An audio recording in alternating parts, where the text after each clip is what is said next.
रविवारची सुट्टी म्हटलं की अनेकांसाठी निवांतपणा, कुटुंबियांसोबत वेळ किंवा मित्रांसोबत गप्पांचा दिवस. मात्र नागपूरच्या मनीष नगरातील एका बिअर बारमध्ये रविवारी जे चित्र दिसलं ते डोळे पांढरे करणारे होते. भर दुपारी गजबजलेल्या या बारमध्ये दारूचे घोट घेत 3 व्यक्ती चक्क महाराष्ट्र शासनाच्या फायलींचा गठ्ठा घेऊन बसले होते. धक्कादायक बाब म्हणजे त्यापैकी एक जण भराभर त्या फायलींवर सह्या करत होता. या प्रकाराने बारमधील उपस्थितांच्या आणि परिसरातील नागरिकांच्या भुवया उंचावल्या.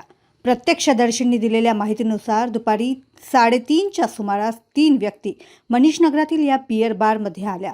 त्यांनी दारूची ऑर्डर दिली आणि त्यानंतर टेबलावर शासकीय फायलींचा एक मोठा गठ्ठा ठेवला.